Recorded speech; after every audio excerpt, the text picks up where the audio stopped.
Hey guys, it's Crystal and Susan.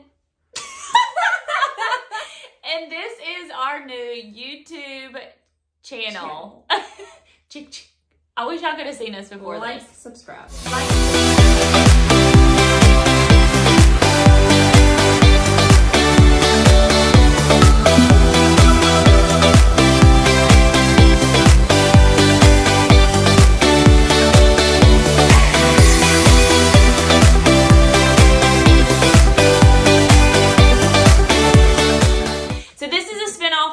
Podcast that we have called She Sheds Real Light, and we're just going to be hitting on some fun things this summer, and you guys are not going to want to miss it. So thanks for joining. Yeah, thanks for coming. So we asked on our Facebook group, what were some questions that you wanted to know about us? I love this little divider. It's like the consoles. We just need cup holders. And so we wanted y'all to get creative and ask all the questions that you had about us that maybe you've never asked before or you just didn't know. So we have gathered them all together. I'll be asking Crystal 5 questions that you had for her. And I do not know them. No, she doesn't. We're going to get started. So first question, I'm going to ask you. You ready? Drum roll. Let's get it. So you mentioned before that at one point you left your husband. How long were you apart? That's the first part. So we'll just keep it there for this. How long were you guys in deep? Yeah. How long were you guys apart? It was about 3 months or so, give or take. I'd moved out into an apartment. It's still in the same town. We still went to church together as a family. We still saw each other and talked, but it was kind of just giving room to kind of work on ourselves individually and just deal with some of the things that had happened in our marriage. So yeah, 3 months we were apart. Okay. What were some things that helped you piece your marriage back together? Okay. Prayer, obviously. I took that time and spent a lot of time in my Bible. Yeah. In devotions, in prayer. We never quit seeking God. I honestly felt like that time for me was the opportunity to draw closer to God in my relationship. It was kind of like I had not strayed away, but there was some distance between me and God in our relationship. So that opportunity gave me more time with God. But we also both were dedicated to continuing to go to church as a family. You know, we did our individual things with God, but we still did our family thing. And truly just mindset, we had to be on the same page. One thing that we had agreed on when it came to finally deciding what was going to happen was, okay, if we want this to work, there can't be no more of the petty stuff. We can't be doing childish things. We have to be one way or the other, or it's not going to work out. Yeah, can't be my way or the highway. Right. Yeah. We had to meet each other in the middle, and we had to be more considerate of each other's feelings. We couldn't be selfish, obviously. All right, Crystal. Yeah. All right. Yep, roll call. I'm here. Present. Oh my goodness. Are you considering writing another devotional? Oh. Honestly, I have not thought about doing another devotional, even though I probably have devotions that I could put in a book. I'd like to do it different if I ever did another devotional. And I would probably like to write a more personal book before I did another one. Go on and get on it so I can read. I like to read. Time to do it. Okay. Type it on up. I got a good one for you. Okay. What's your guilty pleasure? Ooh. I have a habit of, I think we can all agree that social media is guilty pleasure for us a lot of times. But mine is Airbnb. You just like to look at people's places? Well, I put in all these great destinations I think I want to go, and I look at the prices, and then I'm like, okay. So then I'll go look at the airlines and see how much the tickets cost. That's okay. Yeah. And then sometimes I'll text Travis, I'm like, okay, do you know that we can go here for XX amount of money? It's really not that expensive. You just like to travel. I like to travel. That's when you're you love to do that. It's a guilty pleasure, traveling. That's pretty funny. Yeah. You used to Airbnb. That's good. Okay. Do you have any reoccurring dreams? If so, what do you think they mean? Oh, wow. I do have a recurring dream, and it's super weird. So this is kind of weird sharing this. So I have a reoccurring dream where I get bit by a snake. You've told me this before. I know, it's so weird, and you guys are probably gonna be like, what? But it's true. So I've had it quite a few times, and the first time I had it, I had no idea what it meant. Like, I was like, this is a weird dream. And it honestly, I found out, was kind of like a warning from God, like something was about to happen. And it was seriously like, hey, this is just a little warning, be prepared, equip yourself. The second time I had it, I actually was bitten by 3 snakes, and they chased me and actually came underneath a door. The first 2 didn't hurt. The third bite really hurt. And it was kind of crazy because after that, 3 different things happened, and the third thing really hurt really bad. It was like a punch in the gut. So every time that I have a dream about a snake, I'm pretty terrified about what's about to happen. I mean, I really do feel like it's like a warning that, hey, put your battle gear on, something's about to go down. I do remember a dream when I was little. It was not reoccurring, but it was about the Loch Ness Monster. And it came, it was chasing my family. This is random. It was chasing my family though. And we were in a gas station hiding in a bathroom, and it stepped on the gas station, but didn't smash the bathroom. And the fact that you remember that childhood dream is even crazier. It's crazy. Okay, next question.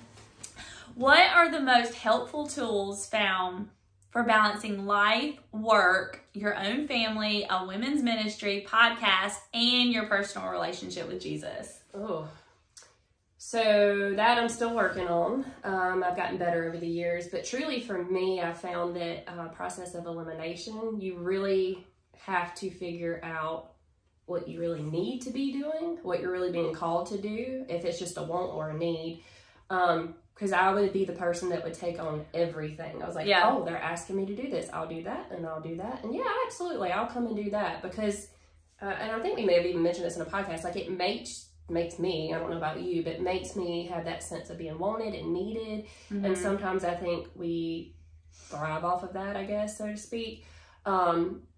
So for me, I really was like, I've got to slow down, take a step back, because I was overworking myself between, you know, being a mom and a wife and having a full-time job and then doing this and that and, you know, taking on new things. But truly, I've learned that it's about calling and purpose and about what God's calling you to. And so while, you know, leading a Bible study was something that we had considered for this, was, you know, leading, that sounds great. And we know that people could benefit from it. Are we being called to it? Yeah. Is God saying that this is my plan, this is my purpose, and I want you to go through with it? That's good. So really just trying to figure out what he wants you to do. Be in prayer, prayerfully consider, and just learning how to balance those things. And really that's all I have, because that for me is what's helped me be able to move forward and eliminate certain things. I had that same question written down for you.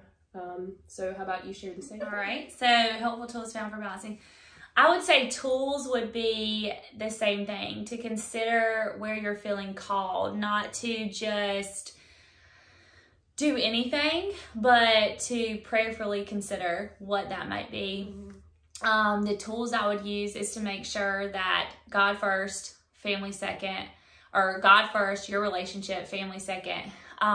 To make sure that you're always constantly building your relationship with Christ, because anytime that you're doing that, it's going to leak into everything else. So if your relationship is not good there, then that's going to leak onto your family. It's going to leak onto your friends. It's going to leak onto anything that you have your hands in. And so just making sure that your relationship first and foremost is where it needs to be with Christ. So that's first focus all the time. Mm-hmm. And the tools for that is to make sure you're praying, make sure you're in scripture, make sure you're journaling if that's something that you like to do, make sure you're worshiping, make sure you're praising, make sure you have a heart of gratitude. These are things that you can always do that help you to fully focus on that first and then go towards everything else. I would say when that is in line, all those other things kind of come easy. Mm-hmm. Like you're not really trying, it's just aligning. When it's not, and I've experienced this for myself, it's hard. Like it takes a lot out of you and you feel like it's a struggle. So first and foremost is making sure those tools are right and that you're using those towards God and making sure all that's in a line, and everything else will fall into place. That's kind of it's not really a balance thing. It's, you know, because everything's always going to be different. It's not really trying to find that exact balance. It's making sure you are aligned with Him, and everything else will be good. Okay, so one for you. Everyone always says, I wouldn't change anything if I could. It's made me who I am. But I feel like everyone could pick one thing. What's the one thing that if you could change something, you would? This is so hard.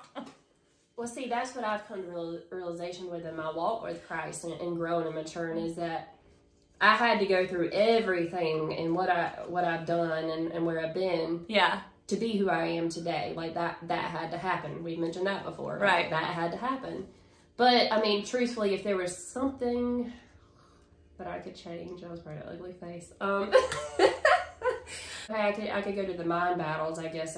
Like, you need to lose weight, you need to eat healthier, you need a clearer face, like all the things that the world is throwing at us that messes with our minds. And so that, I will be honest, during this quarantine we've been in, that's something I've struggled with is, I need a smaller body, or I need my face not to break out so bad. Like, just being honest with y'all. So that's been a struggle for me, because we've been limited to what we can do, and then we're sitting at home, and then I'm just eating, and I'm just bored eating. And even my kids are like, Mom, you're gonna be mad when you've gained weight, and you can't say anything or complain about it. So I don't know. I would say probably just a mindset thing, changing my mindset. Change your mindset at a younger age. Yeah. So that way, like, it wouldn't, because obviously it started at some point, you know, yeah. like. I mean, there's obviously an underlying issue that causes those mind battles for us. So yeah, definitely trying to tackle things earlier on than now, like waiting until so far gone. Yeah. So yeah, that was a difficult one. That's good. I think we all fight mind stuff, so I think that's good. Okay. What's your dream job if you could do anything in the world? For sure, if I could do anything in the world, I would probably be okay to not have to get paid for it.